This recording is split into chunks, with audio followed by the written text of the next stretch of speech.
ఆ పూల అందాలను ఎంత చూసినా తనివి తీరదు. ప్రకృతి మాత సొగసుని దిద్దుకొని కనువిందు చేస్తాయి. అలాగని ఎవరో పెంచితే విరబూసిన పుష్పాలు కావవి. హోలీ పండుగ పూ బాలలవి. ఒకప్పుడు రంగురంగుల పండుగకు సరికొత్త కలర్స్ దిద్దిన ఆ బ్యూటిఫుల్ ఫ్లవర్స్ ప్రస్తుతం ఎవరి ఆదరణకు నోచుకోవడం లేదు. అడవుల్లో కాచిన వెన్నెల, వాటి అందం నేలతల్లి ఒడిలోని మాడి మసైపోతున్నాయి. ఇంతకీ ఆ హోలీ పూల ప్రత్యేకత ఏంటో తెలుసుకుందాం.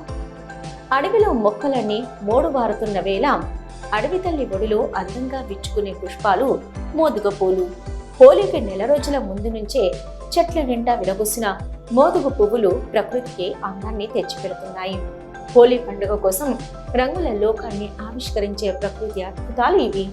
చిన్న పెద్ద హుషారుగా జరుపుకునే ఈ హోలీ పండుగకు ముందే అక్కన్నపేట మండలం గోవర్ధనగిరి గ్రామంలో యువకులు మోదుగ పూల కోసం అడవికి వెళ్లి పూలను తెంపుకొని ఆ పువ్వుల్లో ఉన్న మకరందాన్ని సేవించి పువ్వులను తీసుకొచ్చి వేడి నీళ్ళలో ఉడకబెట్టి సహజ సిద్ధమైన రంగులను హోలీకి ముందే తయారు చేస్తున్నారు. మోదుగు చెట్ల నిండా ఉరబూసిన పూలు స్థానికులతో పాటు బాటసార్లను మంత్రముగ్ధులను చేస్తున్నాయి. కొన్ని రోజుల పాటే కనిపించే ఈ మోదుగు పువ్వులు కనువిందు చేస్తున్నాయి. హోలీ పండుగ అనంతరం ఇది చూద్దామన్నా కనుమరుగైపోవడం ఈ పూల ప్రత్యేకత. ఇక ఈ పూలతోని చిన్న పెద్ద తేడా లేకుండా హోలీలో చల్లుకునే ప్రకృతి సిద్ధమైన రంగుల్ని తయారు చేస్తుంటారు. ఈ మోదుగు పూలను నీళ్లలో పోసి ఉడకబెడితే సహజ సిద్ధమైన రంగు తయారవుతుంది. కల్తీ లేని ఈ రంగుతో ఎలాంటి వ్యాధులు, ఎలర్జీ ఉండవంటున్నారు. ప్రజలు ఈ హోలీకి రంగులతో తయారు చేసిన రసాయనాల జోలికి వెళ్లకుండా ఈ ప్రకృతి సిద్ధమైన మోదుగ పువ్వు తయారు చేసుకుని పండుగను ఎంజాయ్ చేసుకుంటామని చెప్తున్నారు ఆ గ్రామస్తులు.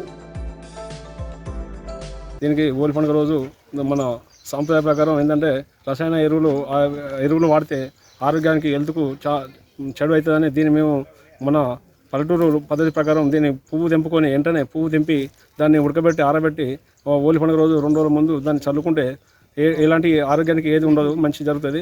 అది ఆ కలర్ కూడా హెల్త్కు మంచిదని వెనకట పెద్దలు చెప్పారు.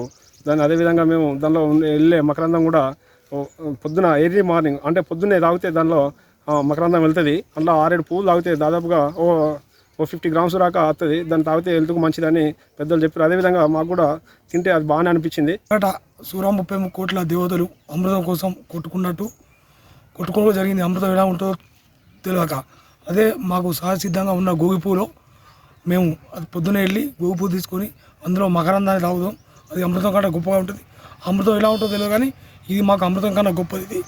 దీన్ని తీసుకుపోయి మళ్ళీ పూలు ఇంటికాడ ఉడకబెట్టి దీన్ని కలర్లు చేసుకొని హోలీ వాడతాం. ఎందుకంటే మేము రసాయనాలు కలర్లు తీసుకోకుండా ఇవి ప్రకృతి సహసిద్ధమైనది కాబట్టి దీన్ని తయారు చేసుకొని మేము అందరి మీద చల్లి ఆనందపడుతుంటాం. గోగు పువ్వు అంటే నానావధిగా దాదాపు ఒక 50-60 సంవత్సరాల నుంచి మా గోవర్ధనగిరిలో చిన్న పిల్లలు మా తాతల ముత్తాట నుంచి మాకు ఆనవాయితీగా వస్తుంది. ఆ గోగు పువ్వులో ఉన్నటువంటి మకరందం దాన్ని మేము పొద్దున్నే 5 గంటల 6 గంటల ప్రాంతాన ఒక 4 పువ్వులు తీసుకొని తాగితే దాదాపుగా ఒక 50 గ్రాములంతా వెళ్తుంది. అది అమృతం లాగా ఉంటుంది. దాన్ని ఆ పువ్వును హోలీ పండుగ వచ్చిందంటే దాన్ని నీళ్ళల్లో ఉడకబెట్టి దాన్ని రంగుగా చేసి మేము హోలీ పండుగ రోజు మేము చల్లుకునడం జరుగుతుంది. దాదాపుగా 50 సంవత్సరాల నుంచి మా గ్రామంలో యువతులు అంతా ఇదే కార్యక్రమంలో ఉంటామని. అది తాగితే అంధత్వం, మకరందం, సురాకోటి 30 దేవతలకు దొరికిందో దొరకలేదో కానీ మాకు మాత్రం తెల్లారి పొద్దున లేస్తేనే 6 గంటల ప్రాంతంలో తాగితే ఒక 6-7 పువ్వులు తాగితే మాకు ఒక 50 గ్రాములు ఖచ్చితంగా తాగితే అది శరీరానికి చాలా సంతోషం, మంచి ఆరోగ్యం బాగుంటుందని